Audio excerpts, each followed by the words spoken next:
যতই আপন হোক এই তিন ধরনের মানুষকে কখনোই বিশ্বাস করা উচিত নয়। আর সুন্দরী মেয়েদের তো আরো সাবধান হওয়া উচিত। অনেকদিন আগের কথা, একটি দেশে অনেক সুন্দর একটি শহর ছিল, আর সেই শহরে একটি চোর বসবাস করত। তবে সে ছোটখাটো চুরি করে কোনো রকমে তার পেট চালাতো, এতে ঠিকভাবে তার সংসারও চলতো না। একদিন সে ভাবে, আমি তো চুরি করে পাপ করছি, এতে সেই চুরি ছোট হোক কিংবা বড়, আমি তো একজন চোরই থাকবো, আর ধরা পড়লে আমাকে তো চুরি করার শাস্তি দেয়াই হবে। তাহলে ছোটখাটো চুরি করব কেন?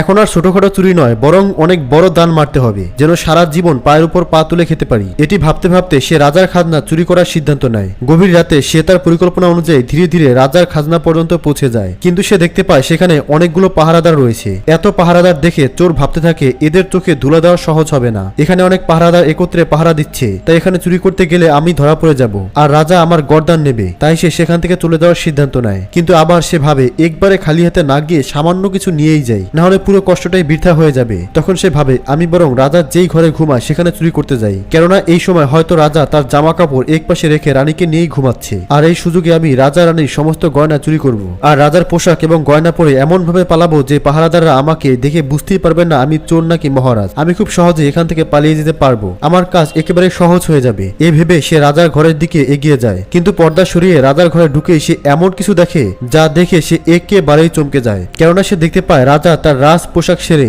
সাধারণ পোশাক পরে বিছানায় ঘুমিয়ে আছে, আর রানী সম্পূর্ণ উলঙ্গ হয়ে রাজার বিছানার পাশেই বসে আছে, যা দেখে এক মুহূর্তের জন্য চোরের নজর খারাপ হয়ে যায়। কিন্তু চোর নিজেকে সামনে নেয়, আর রানীকে এইভাবে না ঘুমিয়ে বসে থাকতে দেখে চোর ভয় পেয়ে যায়। কেননা রানী না ঘুমালে সে কিছুই চুরি করতে পারবে না, তাই সে রানীর ঘুমিয়ে যাওয়ার জন্য অপেক্ষা করতে থাকে। কিছুক্ষণ পর সে আবার ভেতরের দিকে তাকায়, আর দেখতে পায় রানী তখনও জেগে আছে। এরপর চোর আবার বাইরের দিকে চলে আসে, আর সেখানে থাকা চেয়ারে বসতে গিয়ে তার হাত লেগে খাবারের টেবিল থেকে গ্লাস নিচে পড়ে যায়। তবে গ্লাস নিচে পড়ে যাওয়ার শব্দে রাজার ঘুম না ভাঙলেও রানীর সাথে সাথেই তলোয়ার নিয়ে বাইরে বেরিয়ে আসে। এরপর সেই তলোয়ার চোরের গলায় ধরে বলে, কে তুমি? এখানে কেন এসেছো? সত্যি সত্যি বলো, না হলে তোমার গর্দান যাবে। তখন চোর বলে, রানী সাহেবা, আমাকে ছেড়ে দিন, আমি একজন সামান্য চোর, আর চুরি করার জন্য এখানে এসেছি। আমি ছোটখাটো চুরি করে আমার পরিবারকে কোনো রকম চালাই, আমাকে মেরে ফেললে আমার ছোট ছোট বাচ্চার অনাথ হয়ে যাবে, আমার উপরে রহম করুন, আমাকে ছেড়ে দিন। আমি আর কখনো রাজমহলের দিকে ফিরেও তাকাবো না, এমনকি আর কোথাও কখনো চুরি করব না, আমাকে মাফ করে দিন, আমার উপরে দয়া করুন। তখন চোরের জন্য রানীর মনে মায়া হয়, আর বলে, আমি তোমাকে শুধুমাত্র একটি শর্তেই ছাড়তে পারি। তখন চোর বলে, কি সেই শর্ত?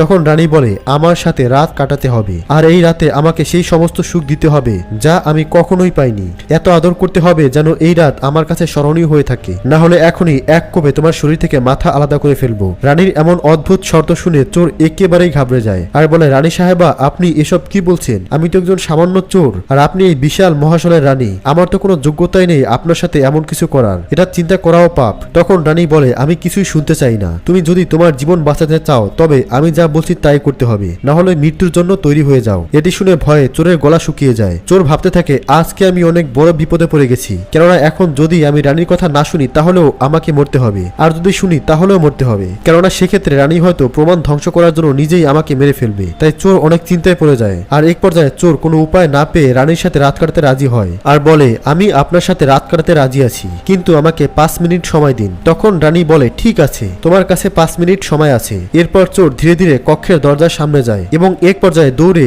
মহলের দরজার সামনে চলে আসে। কিন্তু মহল থেকে বের হওয়ার সময় দরজার সামনে থাকা পাহারাদার তাকে দেখে ফেলে এবং তাকে আটকে ফেলে। চোর ভয়ে থর থর করে কাঁপছিল। পাহারাদার তাকে এখানে আসার কারণ জিজ্ঞাসা করে। তখন চোর ভয়ে সবকিছু সত্যি বলে দেয়, যে আমি একজন চোর, রাজমহলে চুরি করতে এসেছি, কিন্তু রানী আমাকে আটকে ফেলেছিল, আর আমাকে ছাড়ার জন্য একটি শর্ত দিয়েছিল, তা হলো আমাকে তার সাথে রাত কাটাতে হবে, কিন্তু আমি কোনো রকমে সেখান থেকে পালিয়ে এসেছি। তখন চোর বলে, আমাকে যেতে দিন। কিন্তু পাহারাদার বলে, আমি তোমাকে এইভাবে যেতে দিতে পারবো না, রানী তোমাকে যা করতে বলেছে তোমাকে এখন সেটাই করতে হবে। শুধু তাই নয়, পাহারাদার আরো বলে, তোমাকে আরো একটি কাজ করতে হবে, আর তা হলো রাজাকে মারতে হবে, নাহলে আমি নিজেই তোমার গর্দান নেব। পাহারাদারের এই কথা শুনে চোর আরো ঘাবড়ে যায়, আর ভাবে, প্রথমে তাও তো বাঁচার সুযোগ ছিল, কিন্তু এখন তো মৃত্যু নিশ্চিত। আমি যদি রানীকে গিয়ে এই কথা বলি তাহলে সাথে সাথে রানী আমার শরীর থেকে মাথা আলাদা করে ফেলবে। চারদিকে শুধু মৃত্যুই মৃত্যু চোখে পড়ছে।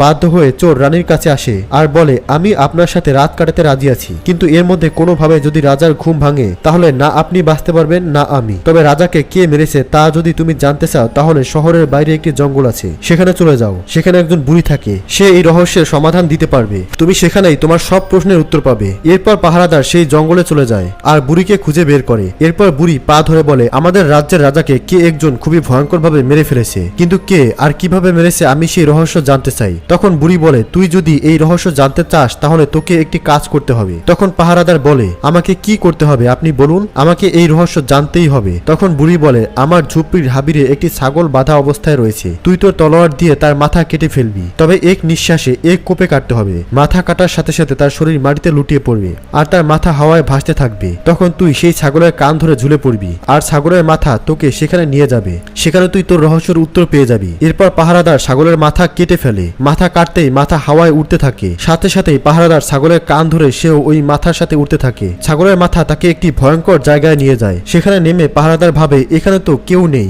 এখানে কে আমাকে রাজার মৃত্যু সম্পর্কে বলবে। তবে এটি এমন একটি জায়গা ছিল যেখানে এক রাক্ষস এবং তার মেয়ে বসবাস করত। রাক্ষস তার মেয়ের খাবারের জন্য কিছু আনতে বাহিরে যায়। কিছুক্ষণ পর অনেক ক্ষুধা লাগার কারণে রাক্ষসের মেয়ে গুহা থেকে বাইরে বের হয়। বাইরে এসে দেখতে পায় এক শক্তিশালী যুবক দাঁড়িয়ে আছে। এটি দেখে সে ভাবে, আমি যদি এখন তাকে খেয়ে ফেলি তাহলে এটি দিয়ে আমার একবেলা খাবার হয়ে যাবে, কিন্তু তাকে যদি বাঁচিয়ে রাখি তাহলে সে আমার অনেক কাজে আসতে পারে। তাই সে এক সুন্দরী নারীর রূপ ধারণ করে পাহারাদারের সামনে আসে। সে এত আকর্ষণীয় ছিল যে পাহারাদার তার নজর ফেরাতে পারছিল না। সে এত সুন্দরী নারী এর আগে আর কখনোই দেখেনি। সে প্রথম দেখাতেই তার দেওয়ানা হয়ে গিয়েছিল আর মেয়েটিও তাকে দেখে মুগ্ধ হয়। তাই তাকে নিজের গুহায় নিয়ে আসে এবং দুইজন একসাথে অনেক মজা করে। কিছুক্ষণ পর সে ভাবে তার বাবার আসার সময় হয়ে গেছে, এখনই সে চলে যাবে। তাই সে পাহারাদারকে একটি মাছ বানিয়ে দেয়ালে বসিয়ে দেয়। এরপর রাক্ষস গুহায় ফিরে আসে আর বলে, কেমন যেন মানুষ গন্ধ আসছে, আমার মনে হচ্ছে হয়তো কোনো মানুষ আমাদের গুহায় এসেছে। তখন রাক্ষসের মেয়ে বলে, আমরা থাকতে কে এখানে আসার দুঃসাহস করবে। এভাবে সে তার বাবাকে বোকা বানিয়ে দেয় আর প্রতিদিন নিজের ইচ্ছে মতো পাহারাদারকে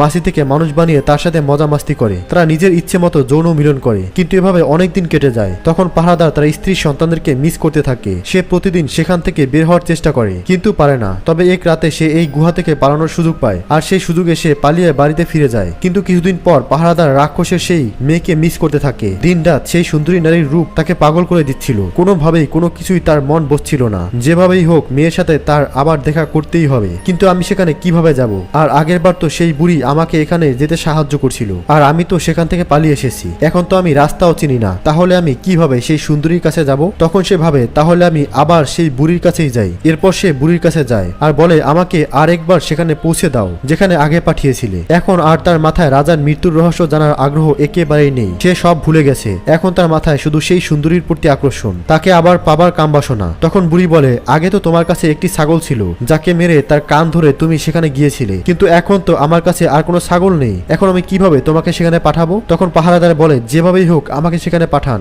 তখন বুড়ি বলে, ঠিক আছে, আপনি আপনার ছেলেকে আমার কাছে নিয়ে আসো। এটি শুনে পাহারাদার বলে, এ আর এমন কি, এখনই নিয়ে আসছি। এরপর সে তার ছেলেকে বুড়ির কাছে নিয়ে আসে। তখন বুড়ি বলে, আপনি যেভাবে সেই ছাগলের মাথা কেটেছিলেন সেইভাবে আপনার ছেলের মাথা কেটে ফেলুন, তাহলে একইভাবে এই মাথাও উঠতে থাকবে আর একইভাবে তার কান ধরে তুমি সেই জায়গায় পৌঁছে যাবে। কি ভাবছেন সে তার ছেলের সাথে এমনটা করবেই না? কিন্তু সেই সময় তার মাথায় সেই নারীর সৌন্দর্য এমন ভাবে গেঁথে গিয়েছিল যে ওই নারীর শরীর ছাড়া তার মাথায় আর কিছুই ছিল না। তাই সে তার ছেলের মাথা কাটার জন্য তৈরি হয়ে যায়। সে যখনই তলোয়ার দিয়ে ছেলের মাথায় কাটতে যাবে ঠিক তখনই বুড়ি তার তলোয়ার ধরে ফেলে আর বলে, থামো, এটাই ছিল তোমার প্রশ্নের উত্তর। যতই আপন হোক এই তিনজনকে কখনোই বিশ্বাস করা উচিত নয়। প্রথমত রাজাকে না চোর কিংবা রানী কেউ মারেনি, বরং তাকে মেরেছে লালসা। ঠিক যেভাবে এক নারীর রূপে অন্ধ হয়ে তুমি তোমার ছেলেকে মারতেও রাজি হয়ে গেছো। আর দ্বিতীয়ত ধন সম্পদের লোভ যে কাউকেই মারতে পারে। আর তৃতীয় নারীর প্রেম। এরপর পুরুষকে সারা জীবন পস্তাতে হয়।